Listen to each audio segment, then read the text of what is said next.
Screenplay Sidekicks podcast. Break right into it, I guess. I don't know. What are segues? You can't really segue from nothing. That's just called an opening. We got Ricki here with us. Hey. We got Andrew. Yep. And myself, Travell. And we're talking about Heather's, Ricki's choice, for this episode. Three blind mice. Heather Chandler, Heather McNamara, Heather Duke, Veronica Sawyer. Why are you such a mega brat? Because I can be. The most powerful clique at Westerberg. God, Veronica. Drool much? Most people would die to get into it. Heather number one just looked right at me. I'm worshipped at Westerberg, and I'm only a junior. Veronica would kill to get out of it. You were nothing before you met me. You were a Girl Scout cookie. JD has come to answer her prayers. I'm a no-rest build-up man myself. We'll kill her. He's got a way with women. A way with words. Is this as good for you as it is for me? And a very special way with a gun. Veronica can't live with him. Now! I love my dead gay son. And she can't live without him. Does this turn out weak or what? I had at least 70 more people at my funeral. What? Their meeting was destiny. That knife is filthy. What do you think I'm gonna do with it? Take out her tonsils? Their love has a body count. I loved you. I was coming up here to kill you. That's it. We're breaking up. Young love. Heather's, a killer comedy. I'm gonna have to send my SAT scores to San Quentin instead of Stanford.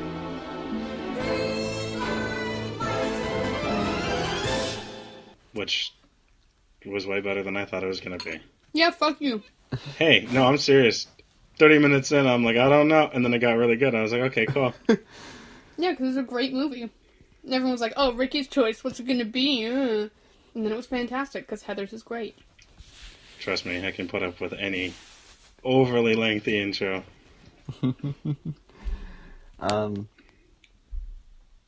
Yeah, I really like Heather's.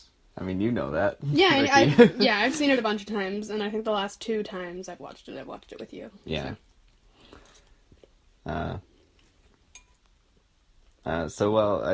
guess Andrew's first experience with the movie was for this. But what about you, Ricki? How did Heather's come into your life? Even though you watch Heather's and it looks like a movie that I would totally watch and totally know about and love, the first time I ever heard about Heather's was not from the movie. It was from the musical, which was like an off-Broadway show, which is great. And I watched that, adored it. I think I watched it twice, and then I was like desperate for more, so finally went and watched the movie. They're different, but mostly the same. I love the movie a lot, but yeah, I sort of happened upon it through very stereotypical means. I watched the musical first, and then went back and watched the movie. Yeah, the musical kept popping up for me anytime I was on YouTube. Yeah, people love that. People love that musical. It's like a cult favorite right now, and it's never been on Broadway or anything, so the only way to really find anything of it is just YouTube bootlegs. It's pretty good from the stuff you've shown me. It's a great musical. You're in Vancouver. You should go see it, because it's going to Vancouver. Oh, wow. If I had the heart, I would do it. So Heather's, for those who don't know, is the story of Veronica, played by Winona Ryder, as part of the most important clique in school. That's not how they describe it, but I was trying to think of the line from the movie in particular. I think she might say badass. Consisting of her and 3 girls named Heather, McNamara, Duke, and Chandler. Yep. Mm-hmm. Veronica, becomes friends with this kind of outsider, New loner, new kid played by Christian Slater. Classic new kid transfers to town. He's dark, he's mysterious, he wears a long coat, has a bad relationship with his father. All Pulls the a gun on classically a kid. sexiest things of the 80s. Yep. Pulls a gun on a kid in one of his first scenes. That is his first scene. I mean, there's a scene where she talks to him, and then that's after. I guess that's still the first scene.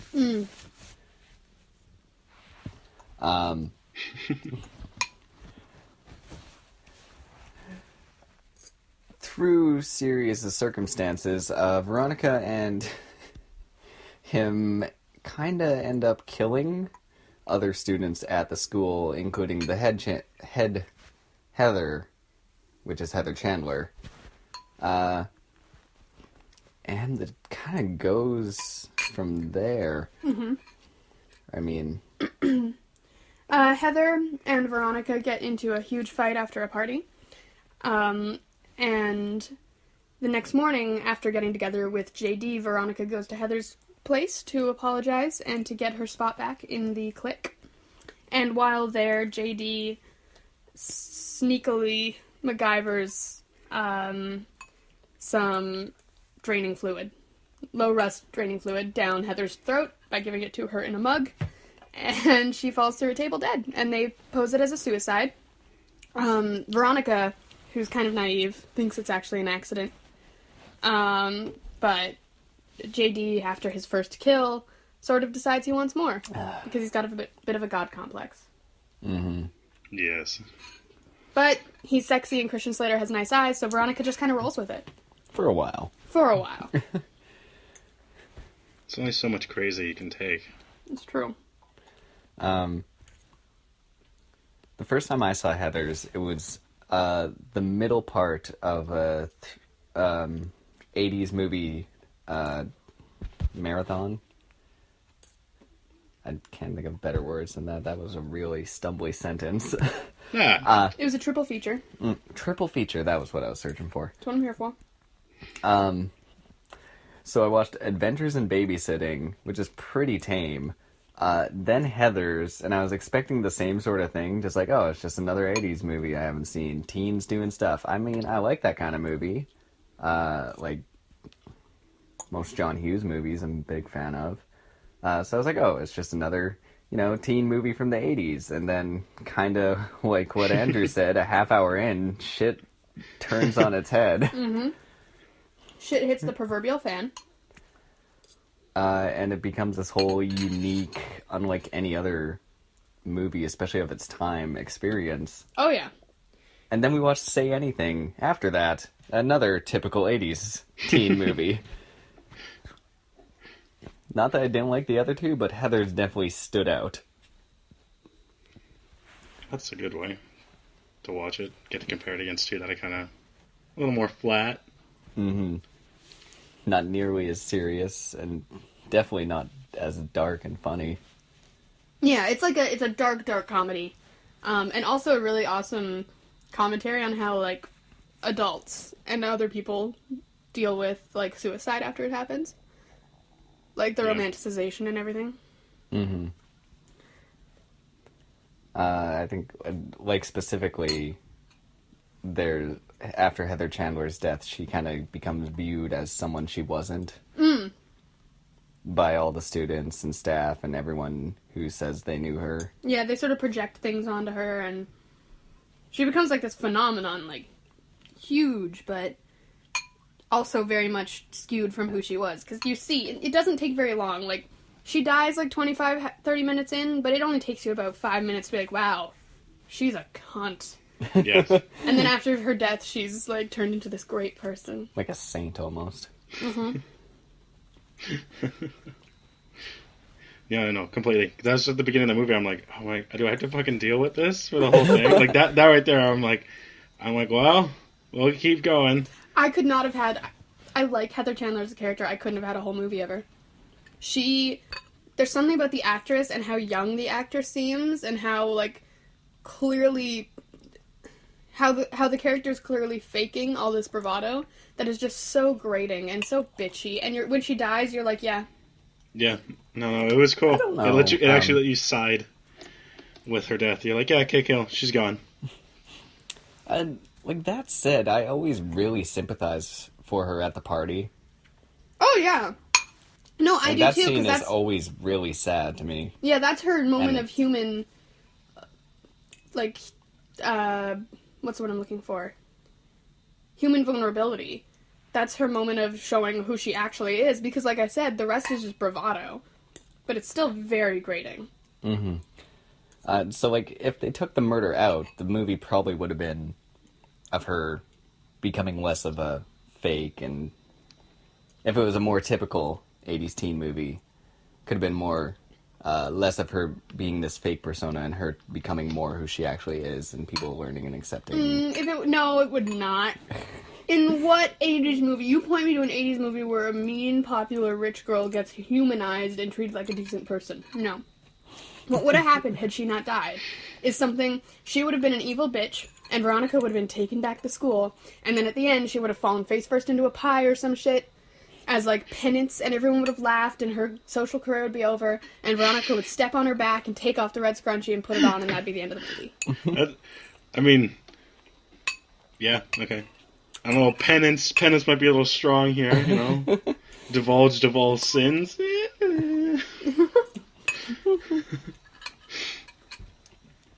But yeah, no, that'd be... Okay, maybe not the typical 80s movie, but that could have been a direction they went, if it was not about...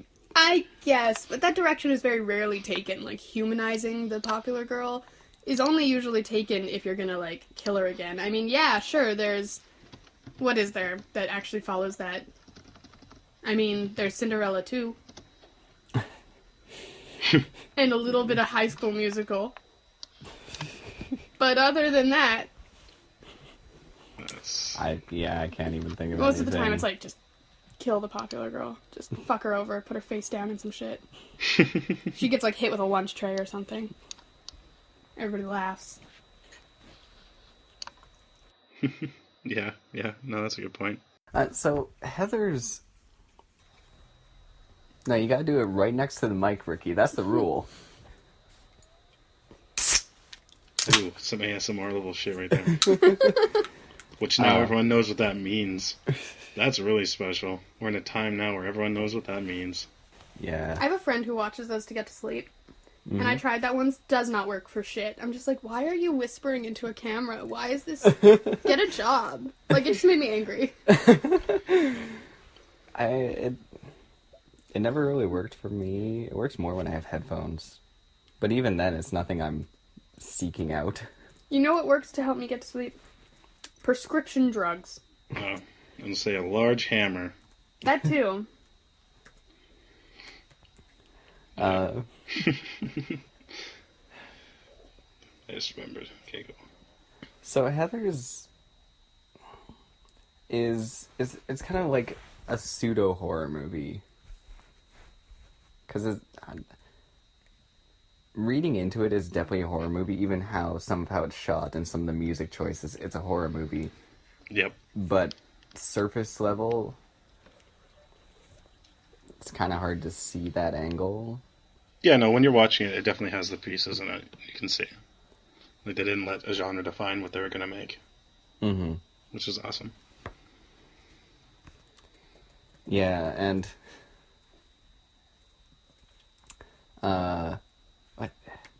it's just really cool. I don't know. And I like the color palette of the movie a lot. Like, it's really kind of washed out. Oh, I love the color palette. It's gorgeous. Pastel. That might not be the right word, but it's... Pastel. It is very pastel. It's, like, it's pastel, and it's also sort of, like, elementary school, like, red, yellow, blue, and green are the colors. Like, all the Heathers are color-coded, like, the funeral and stuff. Like, the light through... Oh, yeah. The light through her kitchen and the light in her bedroom is all, like, redly tinted. It's warm. Mm. And then in the movie scene where they go into the other Heather's house, the dream scene is what I meant to say, I'm pretty sure it's, like, there's a green tint, sort of. It's, like, bluish green, but... Mm-hmm. Like, that's everything important. is color-coded. Yeah. And because it's about territory. in a way. Like, the Heathers are very about territory. That's how she terrorizes her best friends, is like, I'm always red. I can't believe you asked to be red. Like, that kind of thing. Mm-hmm. And there's definitely a lot of color theory going into the movie. Oh, yeah. Hardcore. But the soundtrack, too, is kind of like this weird thing. Like, it's half kind of pop, typical 80s teen movie soundtrack, but it's also kind of haunting and echoey. Yeah, there's 2 orchestrated pieces, too. The second one I was like, whoa, what the hell? I'm like, this had to happen another time. But yeah, at one point it was fully orchestrated for like 15 seconds. I was like, oh, okay. Oh, yeah. The music's really cool. Like, Travell kind of pointed out as we were watching it at one point, and I think it had a lot to do with the music that was playing at the time, that it could very easily be a horror movie. And the music has that feel to it sometimes. Mm-hmm. Yeah. No, it played well. I don't really know what else to talk about with Heathers. Oh, alright. You got... Do you not? Let's talk about JD as a character. Okay. Just as a whole character. Like, what did you think? Because you didn't know what the movie was going to be at all going into it, right? No, not a damn clue. What did you think about Christian Slater's character? Were you like, oh, I like this guy? Or were you like, douchey? Or what? Like, did you think it was crazy? I've been using this phrase, not so much a lot, but I've been finding more reasons to use it, which is, his character isn't cliche yet, because it is his character at the time that made it cliche. Oh, okay. So, he kind of got to be one of the more original characters that came out of that style movie. Yeah, they still point out that he's very much a type, like they call him James Dean, I think, at a point. Yeah. But it's still early enough that it's not a complete joke. Mm-hmm. So he was fun to watch. Just knowing that there were so many other, what is the right word for it? Archetypes built off of something like that. What that character has done already. So, yeah, no, he's fun to watch. I just like to watch his craziness unfold. Yeah, he's definitely interesting. I've always but I've liked Christian Slater a lot. This is probably my favorite role of his. Not Archer?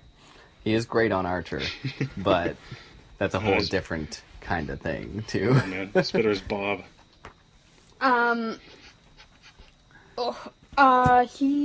His character in this, I didn't get to have the surprise moment with the movie, obviously, because I experienced the story through the musical. Mm-hmm. But when I watched the musical, the character's very similar, so. When I watched the musical, I loved the character so much. I was like, oh, I love him. He's so sexy. He's great. He's not crazy at all. This is great. It's romantic. It's fun. And then all of a sudden he was killing people, and I was like, bitch, get out. Get out quick. Get out. But at the same time, when watching the movie, because I was saying this last night as we were watching it, to be fair, we were playing a drinking game to it. Which I was going to go into the rules of our drinking game to Heathers for everyone to play at home. Yeah, it's later. Great idea. We were playing a drinking game, so I was a little tipsy. And there were times, like, even after he'd started killing people, where I was like, yeah, I can see staying with him. When he's wearing, like, the plaid rolled up to the elbows, and he's, like, holding the copy of Moby Dick, and he's talking about all this stuff, and I'm like, yep, yeah, I can see it, I guess. I mean, he's killed, 1, 2... 3 people. There are worse. You could do worse. Yeah, no, he does a good job. He makes them feel even justified. Like, yeah, no, this was going to happen. It needs to happen. It's fluid. It's just part of... He has a very, like, anarchy sense to it. Like, you said, God complex. He has a God complex, and he hates all the authorities, but he wants to be able to... He wants to level the world and build his own on top of it. Mm-hmm. Mm-hmm. But which kind of goes into his final speech, he's chosen to do this in a high school, but in his final speech, he says the high school is society. Yeah. It even shows how limited he talks about how every high school is the same, and how high school doesn't really matter because he's been to 7 schools, but at the end of the day, his worldview is so limited that he believes killing these people and leveling the high school is actually going to make a difference, because he is just as caught up in high school as everybody else. I mean, he even says to her, it's like a throwaway line in the movie, but I think a lot about it because there's a whole song based off it in the musical. he says to her when he's climbing out her window, our love is God. Which is very telling of who he is. Mm-hmm. Like, that they have the power to give and take life as they please because they're in love and they're so above everyone else. Mm-hmm. Yeah, no. Well, his father treats him like an adult, right? So. Yeah. Yeah, that kind of. relationship. That altogether. relationship's fascinating. When they talk to one another as if JD is the father and his father is the son is very interesting. Yeah. Mm-hmm. I was looking out for my favorite line, but it didn't show up. It's when a father calls their son sport. It's my favorite, because it's so stupid. You ever want to just kind of piss someone off or throw them off balance, just call them sport. They're not expecting that. Why would they? Yeah, it throws them off guard immediately.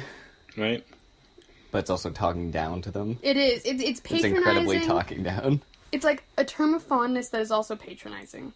Although, then at the same time, every time I think sport, there's always that, like, small thing of, like, gay, because old sport is always going to be the Great Gatsby, Nick Carraway thing. True. They are very gay. Yeah, Nick Carraway's in love with Great Gatsby, but that's a whole other thing. Mm-hmm. The two football players in the movie. Kurt and Ram. Yeah. Well, just... I don't know where I was really going with this. No one does. Come on, man. There was a football phone. They're also just archetypes. Mm-hmm. Yeah. They're jerk jocks and Stupid. Really homophobic. and date rapists. And that. Like, they're pretty terrible. Yes.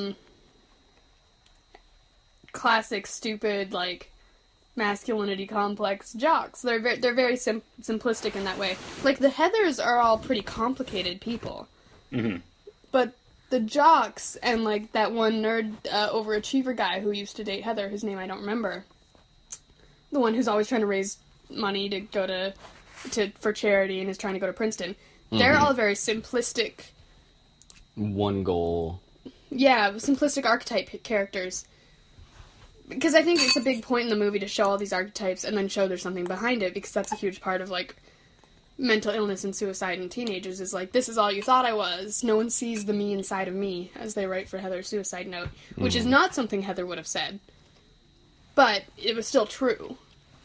We see a small bit of the her inside of her thing at the party, which no one saw and no one understood. And even after her death, they don't, because they're pushing their own shit onto her. Mm-hmm. It's everyone projecting. Yeah, everyone projects onto them. So it is kind of about how archetypes are made and what's behind them. Mm-hmm. Remember that scene where Mr. Mosby from Zack and Cody shows up? Yeah, Mr. Mosby is the editor of the school paper, and he hits on Veronica. Wow.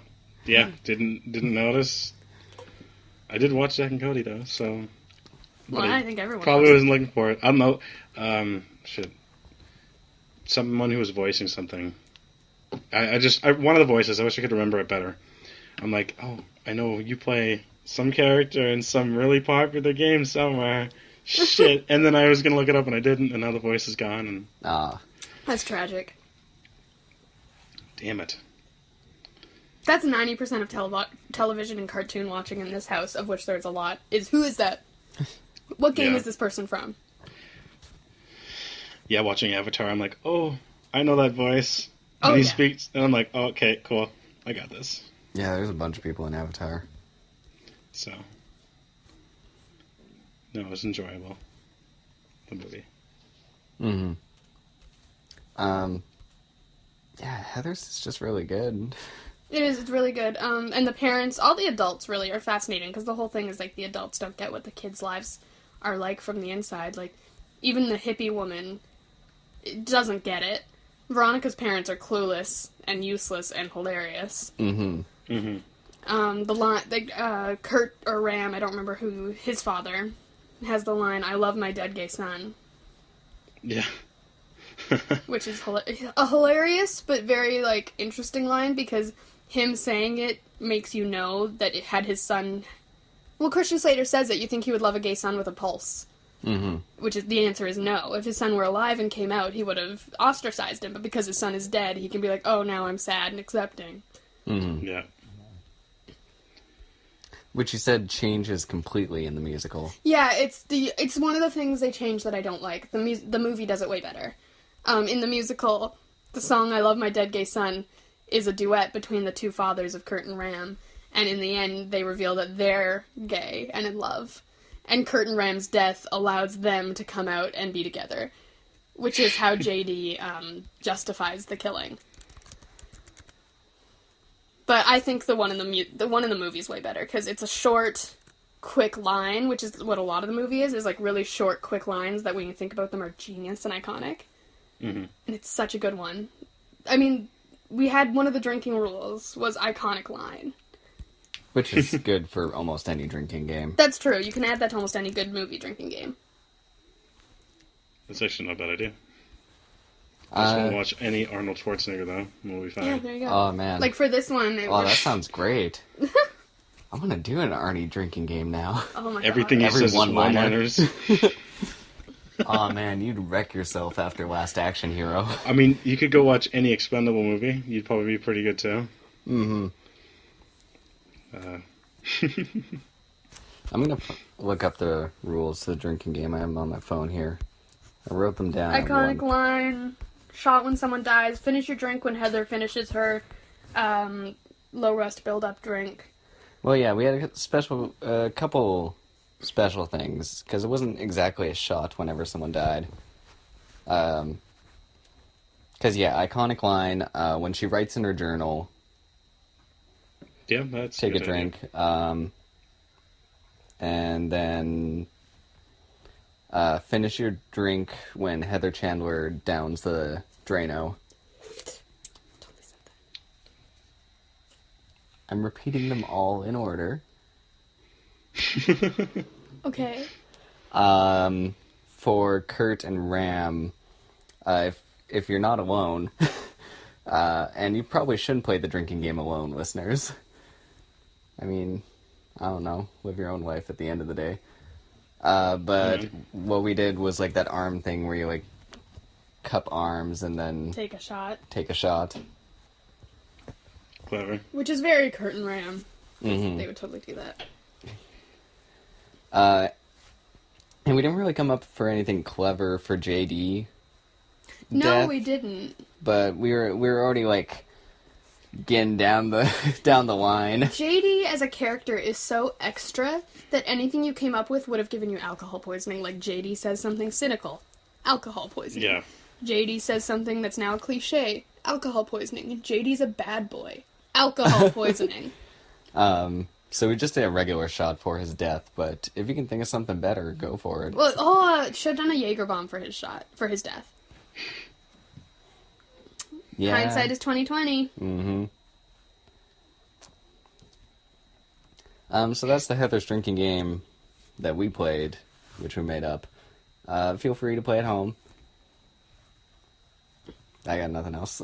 Yeah, even just like great one-liners, because the one-liner writing in this movie is genius. Yeah, I think one of the first signs that I realized this movie wasn't quite what I thought it was "fuck me gently with a chainsaw." Fuck me gently with a chainsaw. Do I look like Mother Teresa to you? I want that on a shirt. I want that whole quote on a shirt. Yeah, that's part of what caught me off at the beginning too. I'm like, okay. It's the first little hint of what's to come is when she says that. Well, yeah. Like I said, the beginning minutes, I'm like, oh, she's just gonna be so bitchy. Is this entire movie's gonna be this? I'm like, God fucking damn it, not again. But yeah. No, it was good.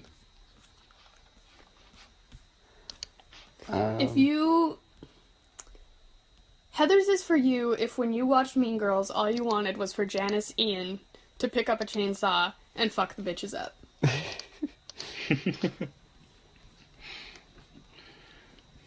Ricki 2016. Yeah. Some sparkles and shit go by on the screen. Maybe a timestamp. I've never seen Mean Girls. That said, I'd probably enjoy it. Yes, Ricki, some people have not seen Mean Girls. That's just very strange to me. So I'm wondering. Because we watched that in class. Not my class. Yeah, I was going to say, I think I've seen that twice. Because in career and life management, we watched it as part of the anti-bullying education, which we used my copy of the movie because the school didn't have one.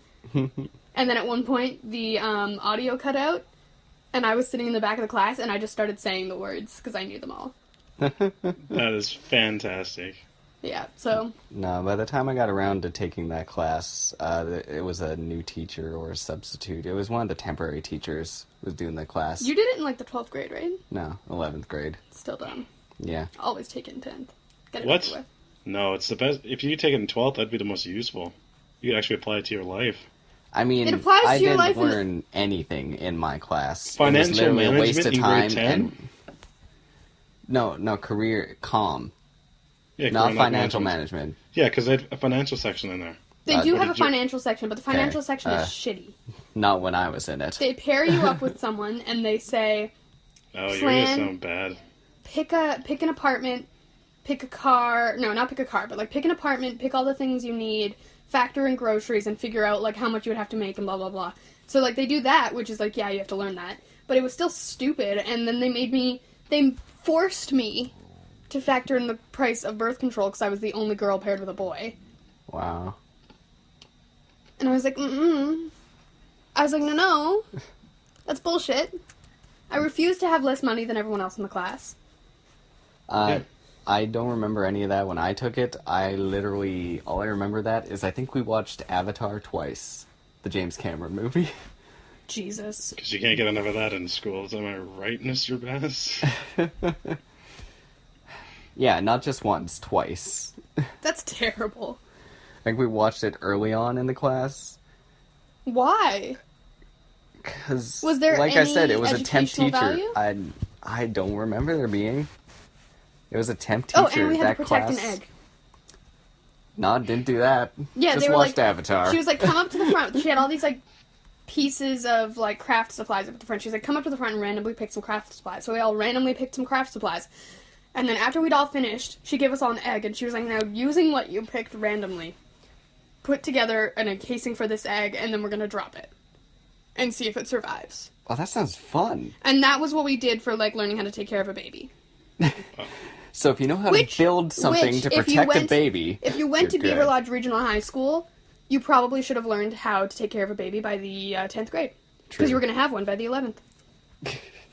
Sure, I don't know. Any form of drama that ever happened in that school, from what I was aware, happened during a noon period of which I was never around for. Because I like fucking steak for lunch every day. Oh yeah, you went to your grandparents. Fish, steak, I ribs. forgot about that. You yeah. You'd go to his grandparents where they'd have a nice home-cooked meal for him for every lunch. Yep. I've some gone company. with him. I used to go with Andrew most of the time. It was really chill. They had a cool basement. Damn right.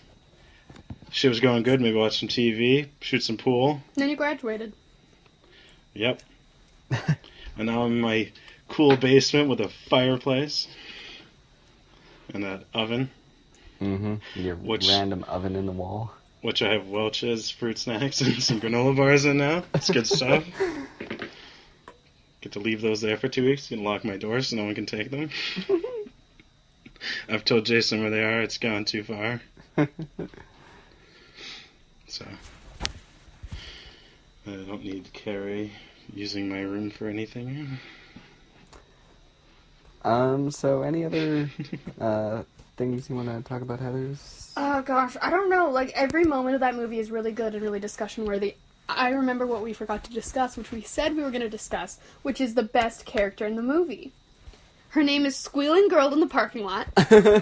We also called her Exposition Girl, and she is the girl who runs up to the two living Heathers after Kurt and Ram's death and yells, "Hey, did you hear class is canceled because Kurt and Ram killed themselves in a repressed homosexual suicide?" Yes, And then I she remember that runs off. character. And then she just runs away.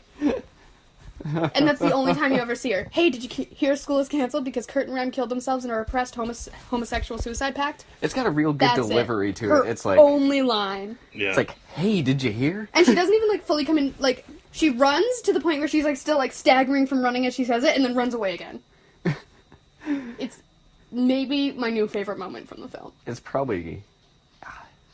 It's definitely one And then amazing the two moment. Heathers are just left standing there going, what? It's an amazing moment in a movie full of amazing moments. I really like Heathers. It's so like great. Andrew, it was just not what I was expecting, and as much as it throws you off guard that way, it's still really good. Especially it's a movie that I would dig anyways. Mm-hmm. The horror and like dark comedy. But it does, like, bait and switch a little bit on you. Mm-hmm. I also love how much that movie relies on it being the 80s. Like, it relies heavily on the way that teenagers and their feelings were dismissed, and relies heavily on the shitty rules they had around, like, what you could do at a school. Like, the kid pulls out a gun, and I don't even think he's suspended. Yeah. He just gets detention, right? I think so. Or when all the teachers are sitting in that room and they're like, so do we cancel classes? Yeah. I'd go half a day for a cheerleader. Yep. That's another great line. The faculty and like the two scenes they have where it's all the faculty is great. That's true. It is great. So I really like Heathers. Ricki? I love it. I mean, obviously, it was my pick, and I love it in every iteration, but there's something about the movie that just can't be... You can't sum it up. Every moment is so worthy of discussion and of watching. I love that movie so much. Andrew? Yeah, no, it was really enjoyable. I've watched it now, and if someone says it's on, I'll be like, yeah, watch it. Oh, you want to watch it with me? No, I already saw it, but yeah, you should watch it. I think, yeah, if you can take anything away from this, go watch Heathers, if you haven't already, and just do that. I don't know, that was poorly worded. Come on, Travell, you can do better than this. Probably You were so not. close. Go watch Heathers. Drinking is not a bad idea. Go watch it. Be ready for it. Honestly, we should have put like a disclaimer at the beginning that's like, watch it before this, because getting shocked by it is one of the best parts. But, I've never really thrown up spoiler warnings on these, because, I don't know, let's assume it's fair game if we're talking about it. yeah, no, that's true. But, yeah, it's definitely worth a watch, even if you're not getting surprised. Mm-hmm. Alright, so with that in the bag, it's my pick for the next movie. Yes, Travell is not going to pick Tokyo Tribe.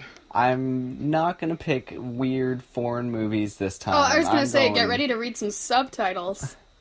I thought This about is it, but apocalyptic, but- I've been really wanting to watch this for like the last couple months, and is real timely now. So my pick for the next episode is the original Ghostbusters.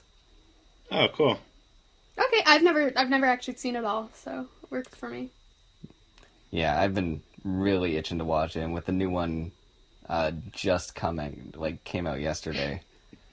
And with the I've new been- one drastically failing, it's time we watch the one that did something. Number 2? What? The second Uh, Ghostbusters is the one that no one liked, right? Yeah. See, I know things. So tune in next Screenplay Sidekicks for that. We're the Hardly Working Hippies channel, which includes Hippies Plays featuring Andrew and Jason. You can find that on the YouTube. Damn right. I watched one today playing Octodad. Put out some sweet content for your face. We just put up Hateful Boyfriend number 5, the one that work actually went into. I did a lot of sound editing, and I've been pulling pieces out of that me and Jason have been saying for the last 3 weeks, and we've having an absolute blast just bringing it up and talking about it. It is actually really, really good. All right. So yeah, check out the Hippies plays on the YouTube there. You also got the other podcasts like Tune Mates, which although one hasn't been recorded in a while, they're still there. And me and Ricki do that show. We did. We're gonna continue, I swear. Sometime. Ellipsis points were made for a reason. I think. Andrew, you got a Twitter handle you want to throw out or anything like that?